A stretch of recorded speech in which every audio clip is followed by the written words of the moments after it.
Hi, everybody. Thank you for joining another episode of our Generative AI Product Learning Series. My name is Shavi. I'm a product lead at LinkedIn and host of today's show. Please drop into the chat where you're joining us from.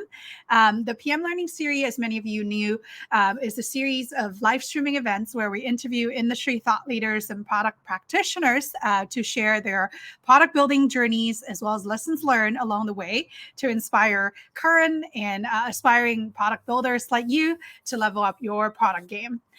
We are starting a special series featuring product builders from leading generative AI companies. This is probably the third or fourth episode in this special series, so make sure you check out the past series from our newsletter. But join us as we explore the challenges and opportunities of this very transformative technology paradigm shift and gain insights from those leading the charge in generative AI product development. So as I mentioned, please subscribe to the newsletter, which you can find a link in the event details tab to receive key takeaways and recaps from today's event, as well as future event updates. Now, without further ado, let me introduce my guests of the day. Hi, Tony. Hi, Shivi. How's it going? Good. Really honored to have you. Tony is the co-founder of Uizard, which is a groundbreaking AI-empowered UI design tool that's reshaping the landscape of digital design and rapid prototype. Tony, I think the best way, as I always said, is like, let's show it, don't tell it. So maybe if you can do a quick demo to bring the Uizard's magic, aha moment, magic hype, real. And if you can share us a demo to kind of bring that life for our audience. Sounds good. Let's do that. Let me share my screen.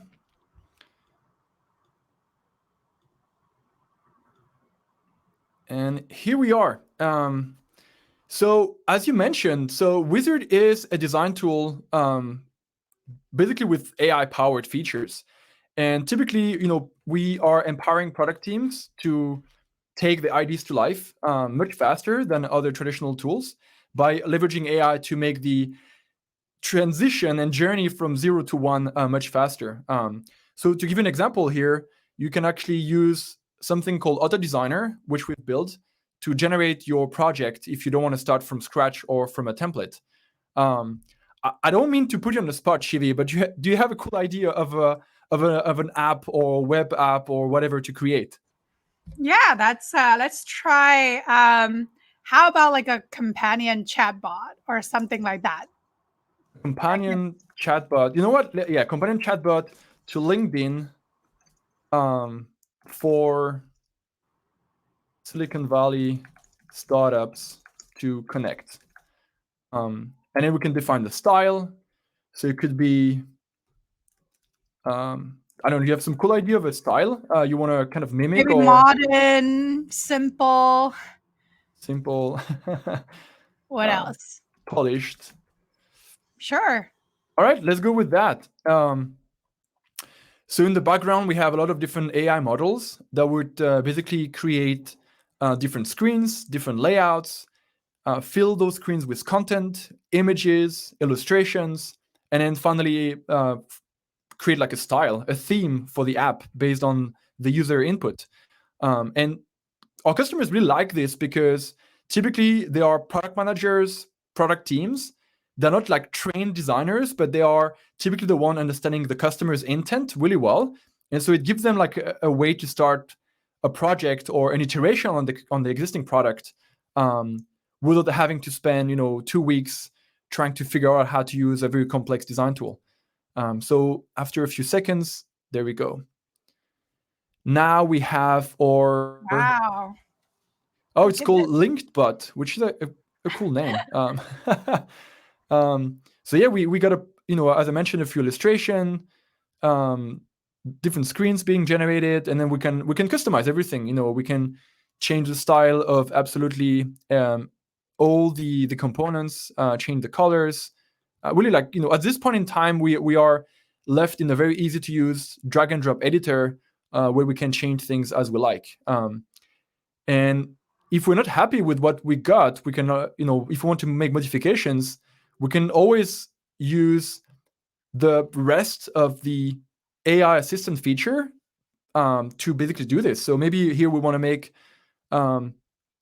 create an additional screen for browsing, I don't know, startup valuation. And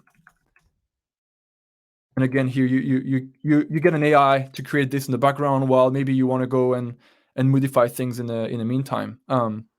This is really cool. I remember on your website, I also saw another feature that I thought was brilliant as well, which is you can draw, using paper, the layout, and then you take a picture and somehow you just magically convert it to an interface. Oh yeah, I can show you this actually. Let's just give the AI a few seconds to finish generating that screen, and then I'll show you how you can actually do just that. Turn a hand-drawn sketch into a digital screen that you can modify. That's awesome. So you know what? While it's running, here we go. So we have a few screens to choose from. So now we got a few different options for a screen for browsing startup valuation, and then you can actually just go ahead and pick one and start building from it. So it's really cool. And so we can create new screens, as you mentioned, from what do we call a wireframe. And that enables you, as you mentioned, to take something you might have sketched on the back of a piece of paper or on a whiteboard in the office, if you do still happen to work in an office, or even something you would have sketched on an iPad, really, and import this into Uizard. And here we also use computer vision and AI to take this sketch and make it editable, customizable, and something you can actually build from. So yeah, that's it. In a few seconds, we have the components. We can start modifying things, change the style, and yeah, make it alive. It's really awesome. Thank you for showing us that, showing the magic. And you can also do it from a screenshot, which our customers love, because typically product teams already have a product and they want to iterate on it. And sometimes they just want to take a screenshot of their product, put it in a tool, and start making modifications and updates. So I just captured the screenshot just before this call from a banking app, and I can import it into Uizard. So it's really like a flat image, a screenshot. And then same as before, we use computer vision and AI to make this flat image editable. So now that's it. Now we can actually start moving stuff around, change the content, change the style, the color, and basically make modification to our current product in seconds. Yeah, you can componentize, like make it a different part of the components of a page, and then kind of moving things around and then making changes. Absolutely. And everything is interactive. So, you can actually just create interaction between components and screens. And then if you hit preview, you can actually interact with that design as if it was about to come live. to that, because I know that Figma, for example, has this prototyping feature. So this is really, really awesome. So Tony, I know I have a lot of questions actually to unpack from here, but just very quickly, do people typically come here only for like the early stage of rapid design prototype, or they actually can use your tool to carry it out all the way till the finished product and push a button, put it on, make it basically a real app? Or where does the workflow stop? I think it's the question I'm trying to answer. That's a great question. So we have teams even starting, using the tool at the very early phase when they want to do ideation, concept discovery, and so on. And for this, we also have this thing called wireframe mode. So if you want to really focus on the high level detail, you can start in wireframe mode, compose your prototype or mockup, and then start, turning things into a mockup if you want to just polish the style and aesthetic. So because of this kind of wireframing capabilities, people use this at the ideation phase, then typically in the design phase, and all the way to development. We have some code handoff features, so developers can just take this into code the same way they would do in other design tools. Okay, so you basically cover pretty much the end-to-end design. It's not like after the ideation, they have to move back to Figma or some other tools to finish the design process. Correct. Some customers will, like to combine the best of both worlds, Uizard and Figma, but some customers choose to do everything in Uizard from beginning to end. Great. This is awesome. Thank you so much, Tony. So let's unpack and talk about some of the specifics. So I'm going to remove your screen right now. Yeah, okay. But if there's more stuff to share, feel free to mention it, give me a signal, and I'll bring it back. Sounds good. So I have a lot that I wanted to ask, but let's start from the basic. So let's say we travel back the memory lane. Tell us a little bit about how did the idea of Uizard came to be? What was the initial problems that you're trying to solve? Oh God, 5 years ago, a long time ago. So the initial reason why we wanted to work on this is because we were, like, my co-founder and I were pretty mind blown in our first job, realizing how, we were building software, but it was still pretty much the same since the early internet, right? Some human being will have an ID and manually take IDs into pixels, and some other human beings will take these pixels into code, again, completely by hand. And so we felt like there gotta be a better way. And we had the assumption at the time, long before Gen AI was a hot topic, it was in 2018, we thought that maybe AI was the best way to solve this by just making it easier, smoother for people to explore IDs, interact with machine learning and AI, and eventually, streamline the process a little bit better than what we had historically seen. Yeah, absolutely. Let's dive in. Just say, so at the early days, when you first have this idea, what were some of the steps that you took to kind of conceptualize this idea to find a focus, functioning product or prototype? And then at the time, I believe back in 2018, 2017, the AI is probably still not as mature. So how did you overcome some of the initial technology hurdle and come to the first concept of a product, like nailing this idea, this problem space into a functioning prototype? So first, because we had the assumption that AI had to be like the core component of this new product. I mean, we didn't want to just build a new Adobe or a new Figma. Those tools were there doing fantastic jobs. So we wanted to just create something different to really help people where these tools couldn't help them really. So instead of having to build an MVP, we really had to build like a minimal viable AI. So the core AI was the first thing we focused on. And as you mentioned, there was no OpenAI API we could plug into. So we had to build everything, from the data layer, modeling layer, and eventually launch something and see how people would use it and improve over time based on user feedback. But it was not one of these startups where we started from user interview because people didn't really understand what AI was. So if we would have asked people how they would use AI in their workflow, they would literally have no idea. Kind of like the Henry Ford analogy. If I would have asked people what they wanted, they would have said faster horses, but they wanted to build the cars, right? So we had to build it, ship it, and only then start collecting feedback on how we could improve this core offering and fit it in our customers' workflow. That's awesome. How many iterations would you say you had? Like, if you were to say, looking back the past 5 years, what are some phases that, that shape this journey to bring Uizard to where it is today? A lot of different iterations. It was awkwardly bad in the early days. It was good at some things, but really bad at others. So we had an alpha phase, which probably lasted 2 quarters, 1 quarter, and then a private beta. And eventually, it took like 4 years from inception to launching the product out of beta. And I think it was about the same for Figma. 4 years of hardcore building, getting the tech right, iterating with customers, and eventually you are happy enough to dare launching it publicly. But the team still iterate a lot weekly, and we ship as fast as we can to learn from customer feedback.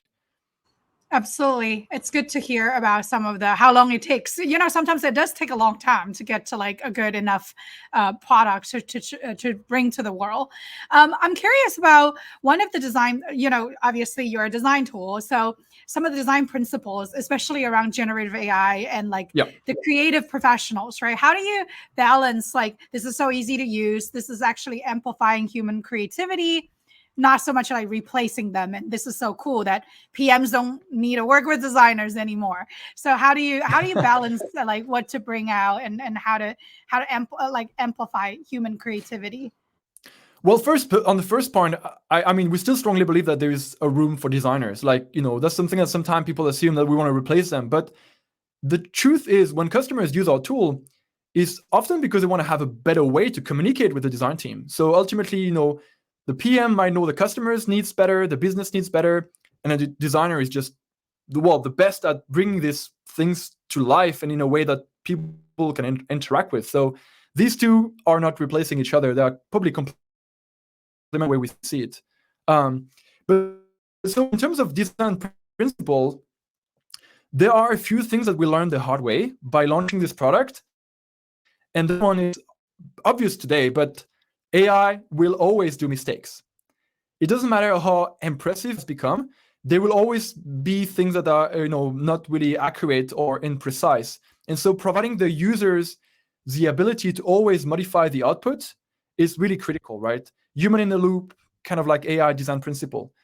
And the second reason why letting users modify the AI output is really important is because defining intent is really non-trivial. How can I just talk to the AI in a way that I will be sure they will understand what I mean? Even if I talk to a human being, my intent might not be understood properly, right? So letting people always having control over fine-tuning the output is really critical. So defining intent is non-trivial. AI do mistakes. Enabling collaboration is a no-brainer. People work in team. If someone uses Uizard, they can interact with AI as that new team members, but they interact with the other team members alongside the AI. So collaboration is of course like a no-brainer. We had to make this a web-based tool with real-time collaboration. And last but not least, abstraction. And what I mean by abstraction is that historically, if you wanted to use a design tool, you have to interact with pixels and vectors. And that's great if you are a hardcore designer. But if you are a PM and you want to create a login flow for onboarding new customers, you are thinking in concepts that are very different from pixel and vectors. You're thinking in terms of button, input fields, sign-up flow. And so this is kind of like the concept we try to bring into the tool to make it easier for people to, design, really. And I think that'll probably be it. The last one will probably be accessibility, to make it easy for everybody to use. Yeah, absolutely. I definitely, I remember a couple years ago, there's already websites that curate, hey, here's all the best onboarding flow. Here's all the best checkout flow. So I oftentimes have to go there to do almost like best practice study so that I can better communicate with my designer. I'm like, hey, I really want it to look like this and this. So I definitely can see the benefit of this tool kind of bringing some of the best in class design and just really empowering PMs or other product builders to have conversations with designers and help designers brain ideating what kind of design as well. You mentioned a couple of times about customers. Let's unpack them because I have a couple questions that I think I can dive in. So, over the evolution, working with beta customer and then now, what were some of who are the early adopters and who are your customers now? Are they mostly startups people or people working at bigger company trying stuff out? How did they discover Uizard? So in the early days, we had a lot of really good fit with entrepreneurs, startups, people building products in the very early stage. And over time, I would say over the past 18 months, we started to see more PM, product leaders, product teams in very large organizations actually starting to use Uizard. Like all the company name that we all know about and use tools daily, right? Those companies are really starting to bring AI as part of the design process and choose Uizard as the tool for doing that. And so the way we found these people didn't really change much. Word of mouth is really like gold for us. And I think the reason for this to have worked historically is that people are so mind blown when they first see the tech that they will be tending to share it with their peers, either by doing videos or just talking about it. And eventually that just really help other people discover us through just the product features and the wow effect of using the features for the first time. Yeah. Did you purposely build any kind of community or things like that to kind of engage people and educate them about, hey, we launched new features, try it out. Tell us a little bit more about that. So when we start seeing that word of mouth was really the best channel for us, we tried a lot of things to kind of build an engine to accelerate word of mouth. And that comes through product-led growth channels, incentivizing invites, sharing, but also community-led growth, to your point, trying to incentivize people to share it on social media, make them be rewarded if people sign up after seeing the videos with a reward program. So there's a lot of different facets of this word of mouth that we try to control, although we can't. Ultimately, people are in charge. And so at the fundamental level is like, if people are going to still share this and help us spread through word of mouth, we also need to keep making the product so good that I just want to share without us asking them, right? But yes, that's the few things that we've tried. Community-led growth, different channels on that area, product-led growth channels, and ultimately sticking to the root of making the best product we can. Absolutely. Well, we'll come back to some of that in a moment.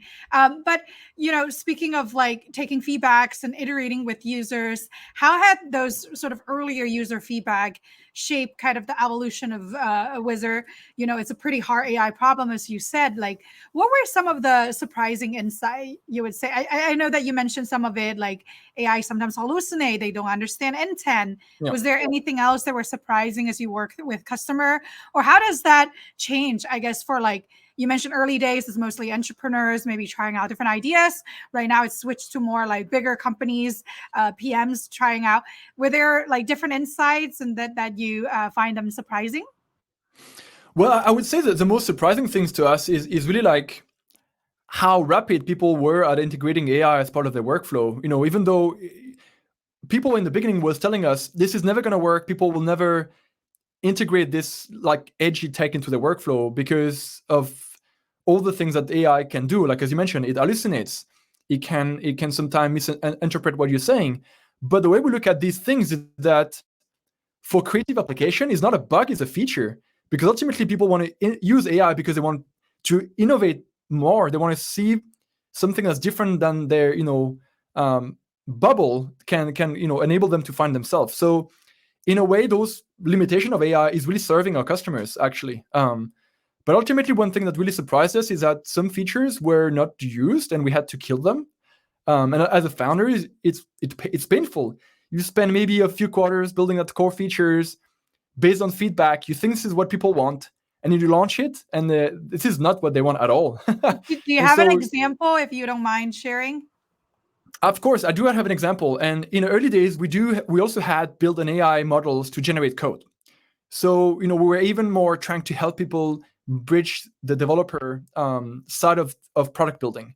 And so we had this engine to generate React component, HTML and CSS, Vue, Angular. And turns out people didn't care less. They couldn't care less. They didn't use it because they already had, every company have a different set of engineering guidelines, code standard. And ultimately, people didn't want to use it. They just wanted to be able to export these styling properties, and that's it. So we had to kill this entire set of features, which we had spent a lot of time building and fine-tuning. But yeah, you learn. Customers are always right at the end of the day. Yeah, absolutely. Thanks for sharing that. So let's come back to some of your growth loop that you talked a little earlier about. I'm curious about, I know this question I asked about pricing, but really I care more about like your overall go-to-market strategy. Like, are you primarily targeting earlier startups? You said you try out some product-led growth. Are you going after mid-sized companies? And how do you think about the pricing strategies around going after different tiers of customers and the thought? I'm most curious, I think, on behalf of the audience, like sort of the thought process behind some of this go-to-market decisions. Yeah, of course. So for a very, very long time, we didn't have pricing. Like our first 4 years where we built and before we launched out of private beta, it was entirely free. We wanted to just learn from users and we didn't want to put any blockers, really. And we introduced pricing in February 2021 when we launched. And the way we structure the plan is to have a free plan for students, very early stage startups that don't have cash to pay, to buy software, which is still like a big amount of usage today. It's like the way we also convince people to turn into paid users through the free plan. Then the pro plan, the paid plan, is really meant to be for product teams, more established startups that want to have more AI usage per month, more access to premium templates and so on. And finally, a business tier, which is a better fit for this larger enterprise that want to be maybe using Auto Designer more than 500 times per month and stuff like that. So it's really, we try to map the pricing and packaging to the way people work and interact with the product. This is still imperfect. A lot of work to be done on pricing. It's never fully done. But in early days, we tried to be smart into the way we were setting up the first price point. Like, how do you charge? How much do you charge people? Which I guess could be more interesting to the audience. And we thought that, naively, we could just charge the same other competitor, and that would be good enough because people will be used to this kind of pricing. And we went into a rabbit hole of trying to solve this problem with data, because my co-founder and I are really like data nerds. But turns out, after doing 2 months of data analysis, surveying our customer, running what's called a Van Westerdorp analysis, ultimately people actually were pricing us similar to our competitors. So we did this entire work to basically get back to square one. But at least we had conviction at the time that, okay, maybe we should price alongside competitors. So the bottom line is that what seems to be the most obvious as a founder end up, in this case, being the most obvious you should do. So if you are a product builder trying to figure out what's your first pricing, you will be wrong. So just go with your intuition and just iterate over time. That's a hard learning from our experience.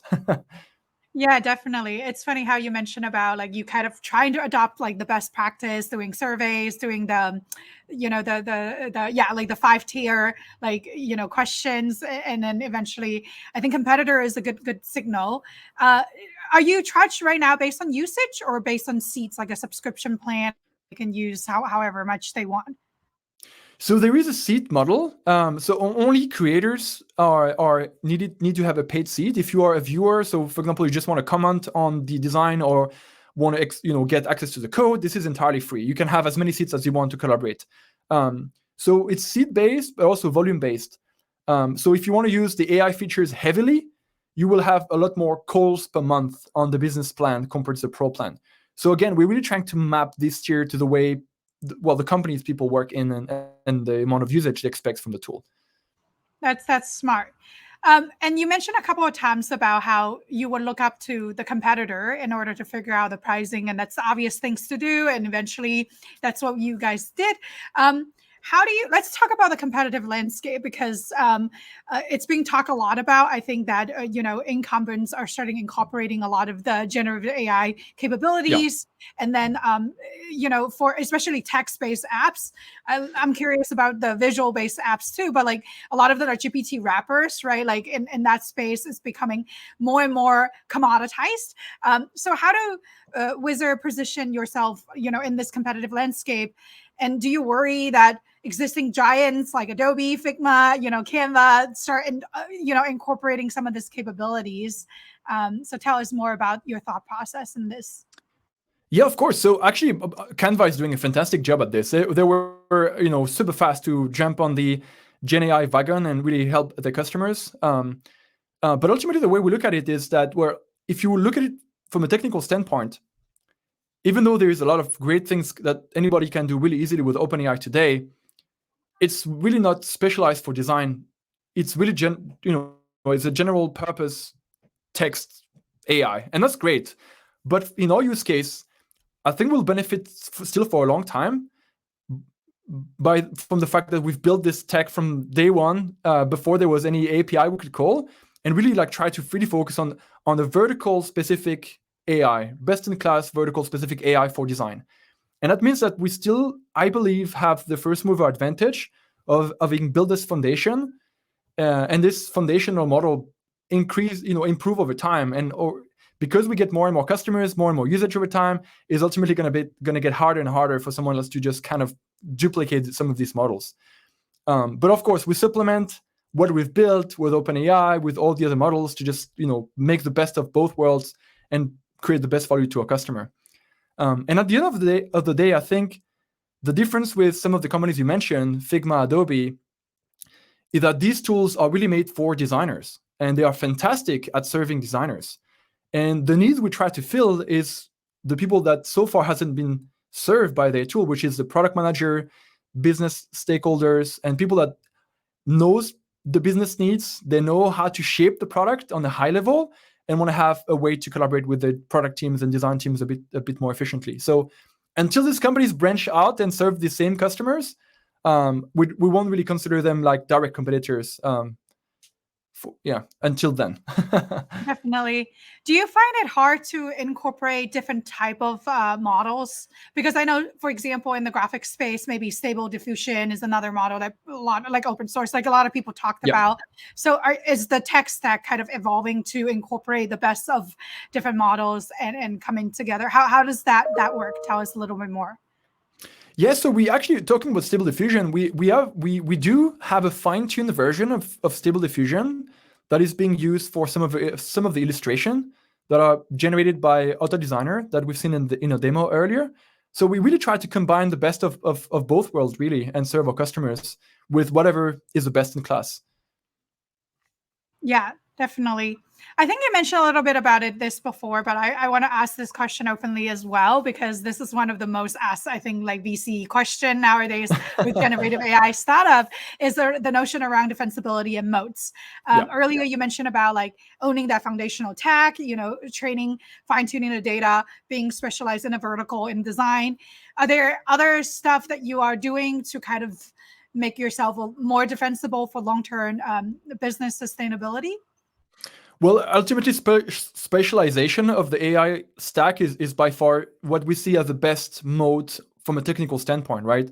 There might be general purpose AI out there, but there's still only one design-specific AI out there.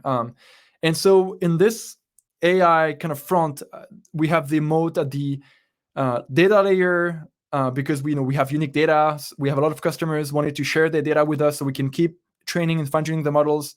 And the models also are like, built by our team from scratch. So these models were architectured by our team, engineered by our team, and can't be easily replicated until you do hardcore ML research as well.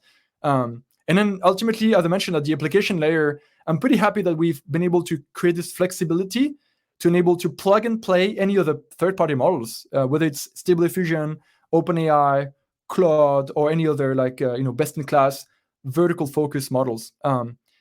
And of course, we also look at mode from a distribution standpoint. And there's a lot of debate on whether word of mouth is a good distribution mode, but we also believe that he has a lot of cons, right? Once you have built something that people want to talk about, it's also serve you well in the long run. But ultimately, modes are work in progress and can always be crossed with new technologies and new things coming up. So it's always good to stay. What's the word again? To stay paranoid, to make sure that you keep being the best in class at what you're doing. I like that. I love that. I think I'm looking for that quote, but there was the healthy tension between like being confident and being like always like on the lookout for like, we might be disrupted. Don't get too comfortable. I think it's completely. I really also like you mentioned about distribution as a defensibility, as a moat. Do you find it hard to break into a world where people are already contracting, let's say with the Figma, the Adobe, and Canvas, or there's like big appetite to do pilots with a smaller startup like Uizard?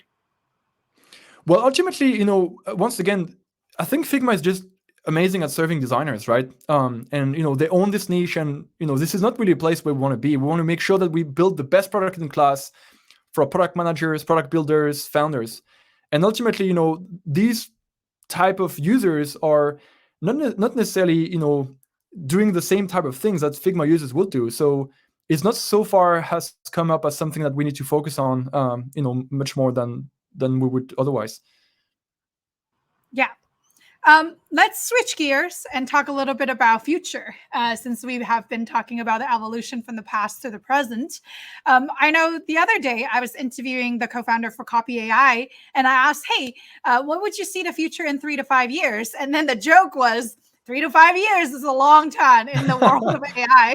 Because, hey, 3 and 5 years ago, we didn't have generative AI. Most people do not know about, I didn't know about generative AI, right? Until like pretty much late this time last year. So I'm not going to say the time frame for you, but just as you envision the future of design with AI and particularly generative AI, what do you see is happening? What gets you most excited? And what do you hope to see Uizard play in that future? Yeah, to your point earlier, don't get too comfortable. And I think the pace of progress in generative AI is telling us all this. Don't get too comfortable. Things are moving really fast. So you better make sure that you keep building the best product in class. And so, yeah, ultimately, I think creativity is about to change forever, right? It's just so incredible how fast people can just turn the ideas into reality now. Whether it's, audio, video, text, content, design, it's just mind-blowing. In our space, which is design, one thing we're really interested in and excited about is the fact that software engineering is a discipline that really has matured since the early days of the internet. You have full stack developers, you have front end developers, mobile developers, iOS developers. But when you look at design, you typically will hear UI designers, UX designers, and sometimes people call themselves product designers. But it's really not matured to the point where people really focus on designing certain type of software application, certain vertical, or certain layer of the design stack. And I do believe that AI is probably going to help with this specialization, because suddenly you have domain-specific experts that will suddenly be able to do design as part of their work through AI, and ultimately be like ultra specialized into designing certain type of products. And this is, again, what we believe AI will serve the audience better when it comes to design. And we want to be part of this change. Like, we want to help product managers, for example, product builders, be to some extent a designer specialized in the domain and the expertise. Yeah, I love again, like amplifying, that human creativity. Yeah, because like I love this. I consider myself a designer, even though I'm not technically a designer, because I don't know how to use those tools really well. But I tend to like take a lot of screenshot, make it really ugly, and say, hey, I really want the buttons to be here. I'm a visual thinker, so I think this is playing a big role in like kind of using visual to communicate ideas and bring teams together. Now let's switch gears again, because we're coming up on time. I know we have been talking about business a lot, and maybe some learnings are also related to business. Let's take a step back, and I want to actually ask about the personal side of your growth, and some of the pivotal moments and learnings, as a founder yourself. And you mentioned about AI's, growing super fast, never get too comfortable. Everybody said it's on race. Do you find yourself, say, overwhelmed or freaking out from time to time because of the space is changing so much? I just want to maybe create a safe space for a little bit of vulnerability and like reflecting on what you learn. Like, what are some of the highs and lows as a founder? And any pivotal moments or learnings that from a personal side that you want to share with the audience? If I would pretend that I'm never freaking out, I would be either ignorant or a liar. It's insane. The pace is crazy. So of course, like once in a while we see some new tech pop out, and of course we freak out. And then we test it, we benchmark it, and we're like, okay, we still have an edge. But so yeah, it's crazy out there. And as I mentioned, we've learned a lot of things the hard way by just building this product, launching it, and then seeing how the market would react. One key learning for me as an engineer is that it always takes longer than you think. Always. I mentioned before, if it took, now we look at Figma, everybody just assumed it was an overnight success. It took 4 years for them to build the product. It took us the same amount of time to build a product. Everything takes time. So if you're a product builder out there, remember that it's going to take time. So you need to enjoy the journey and not, break down after the first quarter. Kill your darling, we mentioned before. If your customers don't want to use something, if it doesn't have any value, don't waste time. Kill it and move on. We waited way too long to introduce pricing. We mentioned pricing before. We think we've tried to be smart about it through data. Ultimately, we should have just start charging when it was uncomfortable, and then learn from users and start optimizing, pricing the same way we're optimizing products. And the other side of pricing is that people that are willing to pay you dollars also give you better feedback. But again, as an engineer, as a developer, you don't want to pay for anything. We get spoiled with free tools, open source software. So we waited way too long to basically ask customers for money. And I guess one thing that's actually I've heard, which is not obvious, and I spoke with a few new like AI founders, is that some of the startup playbook, I think, don't really apply to AI startups. For example, the YC advice of, if you've if you're not embarrassed with your first launch, you've launched too late. But with AI, the core AI needs to be good enough for people to even consider using it. So maybe the rest of the product can be embarrassing, but the core AI needs to be good enough. I think some of these like startup building lessons are not completely applying one-to-one with AI companies, which I think is going to burn a lot of companies ultimately, because once customers have a bad experience with your product, I mean, they're not going to come back. And if you look at Sam Altman and ChatGPT, they launched a product after years of building, and then it went like amazingly well for them. So I think what they taught everybody is build it, make it amazing, and then launch, which is the opposite of YC. And I think that's probably that's a very interesting one. Yeah, I do see how, because AI has this magical wow factor, like you said. Like if you fail to wow, it's like going on dates, and then the first day you screw up your first impression. There's no more dates, right? Like, so thank you for bringing that out. Any sort of, as we wrap up, sort of like last piece of advice to any product builders working with this technology out there, or people who might be considering starting generative AI company, maybe some personal advice, I guess, like, as a founder, do you have to work 24/7 in order to keep up with all this development? How do you bring sanity to your schedule? I'm curious about that. Oh, that's a tough one. That's a really loaded one. I mean, bringing sanity to the schedule of a founder is, I work a lot more than I should. Sorry, what did you say, Shivi? I said, it's a work in progress for you still. So you're learning. Oh yeah, 100%. I guess I will bounce back on what I said before. It's just building a company is really hard work. And if you don't enjoy the journey, or you don't enjoy what you're building or the space you are trying to build into, don't do it. It sounds really obvious, but if you don't like the space you're operating in, don't do it, because it's going to be hard and it's going to be painful, and the highs are going to be high, but the lows are going to get low. So yeah, startup is not for everyone, and love what you do. Otherwise, don't waste your time. Life is too short. I love the enjoy the journey. I think that's really, really, really important versus just thinking about a destination. Well, thank you so much, Tony. I really, really enjoy our conversation. I'm sure our audience too. And there's just jam packs of wisdoms, of like surprising insight, things that you didn't know, you wish you knew.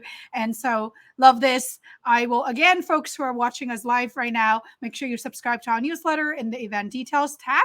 We'll send out key takeaways from today's event and conversation.